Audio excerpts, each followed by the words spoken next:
Today's book of the day is 7 Strategies for Wealth and Happiness by Jim Rohn.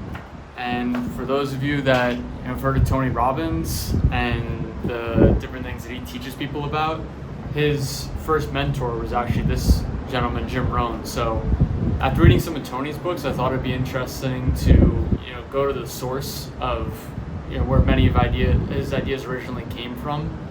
And I picked up this book, which was published quite a long time ago, for the first time at least, back in 1985. And there's a lot of interesting wisdom in this book. And he mentioned 7 strategies, but we'll keep this a little briefer than each different thing that he goes over. And the beginning of the book has some good insights, because Jim Rohn didn't come up with all these things himself either.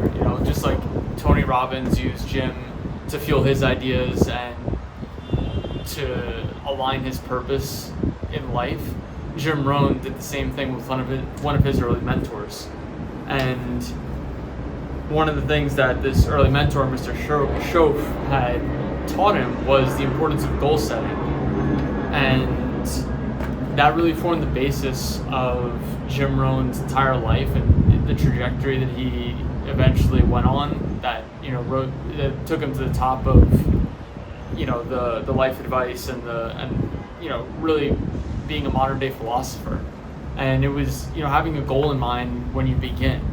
And when he had met with this gentleman, Mr. Schoaf, early on, he asked him if he had a checklist or a to-do list, and Jim didn't have one. And Mr. Schoaf said, well, that's your first problem. And Jim really wasn't successful. He was in his mid-20s, struggling, losing money.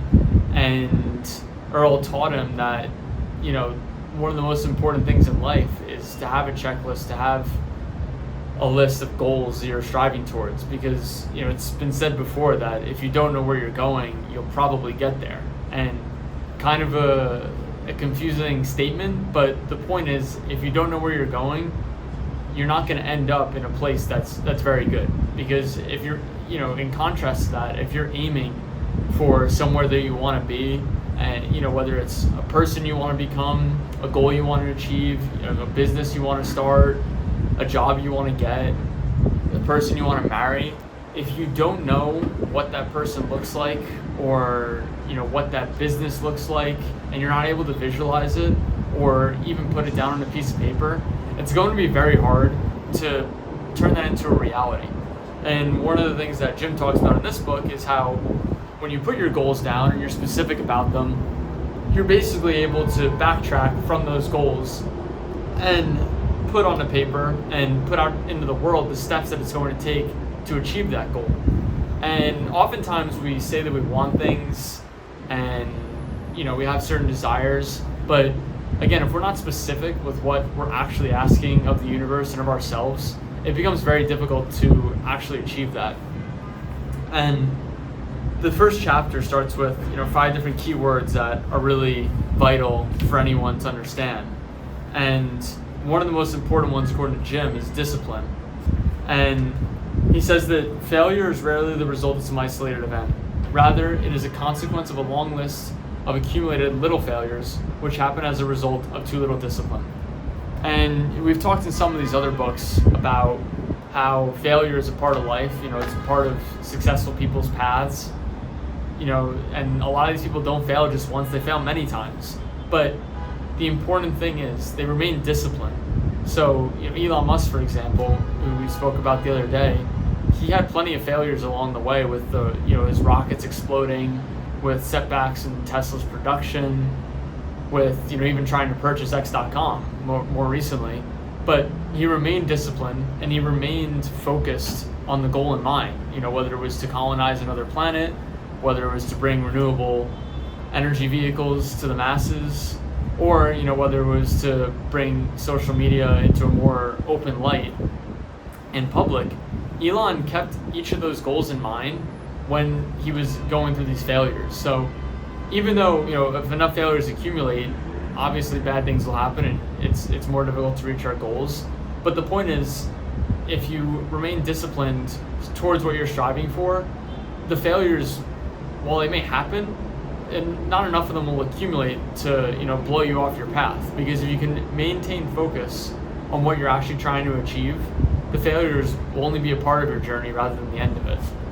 And later in the book, Jim offers, an interesting passage here at the end when, he sums up all his information, and he says that there's really 4 important questions people need to ask themselves. And the first, ironically, as little kids, we all start with asking people why 1,000 times. And these are Jim's questions as well. And the first is, why should you try? And, the real answer to this question, he says, is another question, which is why not? In the modern age, there's really such little downside to trying things. And I don't think a lot of people realize that, because it's hardwired in our biology to not want to try new things, to not want to take risks. I mean, thousands of years ago, when you and I would have been hunter-gatherers in a tribe somewhere, if, we took too many risks and tried too many weird things, we were either going to get excommunicated from the tribe for being weird, and we would probably die because it was tough to survive on your own back then, or you would take so many risks that, you end up eating something poisonous or getting killed by a wild animal that you can't protect yourself against. So it really is ingrained in our DNA not to take crazy risks and, not to try in life in certain ways. But in modern society, I mean, what's the worst thing that can happen?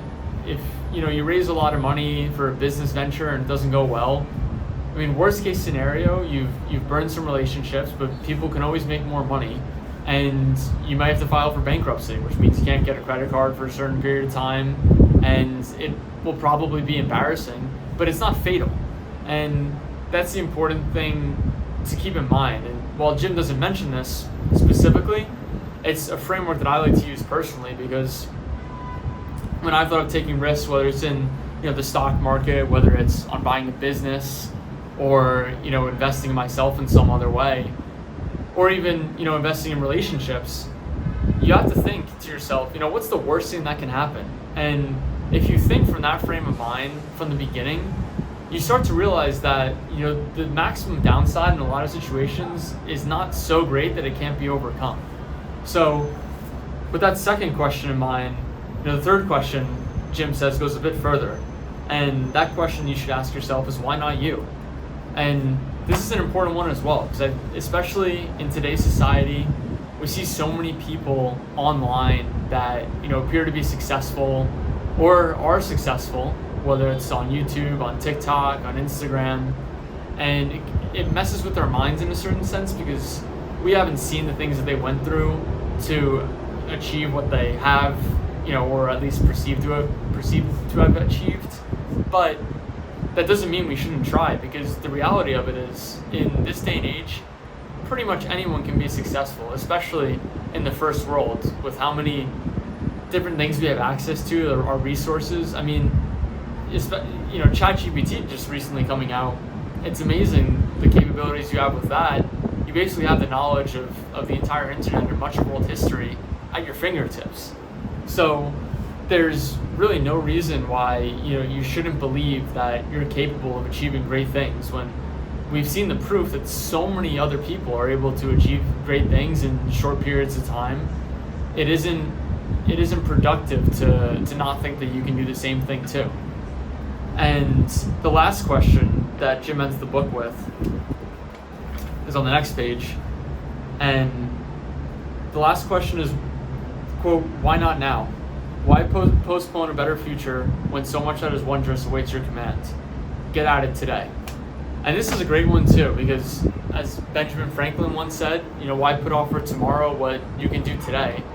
And a lot of us, and myself included at times, will put things off because we don't build up a sense of urgency in the things that need to be done. But it's important to remind ourselves occasionally of how short life really is. We only have so many years on this earth, and the interesting thing is we can tell how old we are by our birthdays, but we're never able to tell when we're going to pass on. So it really is important to instill a sense of urgency in ourselves to get things done and to make things happen, because you never know when you won't have the energy to do these things, you won't have the opportunity to do these things, or life will come to an end eventually, as it all does for each and every one of us. So with these 4 questions in mind, and I'll go over them again for you. Why should you try? Why not? Why shouldn't you try? Why not you? And why not now? I hope these different questions have created some thought-provoking ideas in your minds. And if you have any that come up because of this book, please feel free to add them in the comments sections below. And I just want to thank you for tuning in for today's book of the day by Jim Rohn, 7 Strategies for Wealth and Happiness. So thanks again, and looking forward to tomorrow's episode.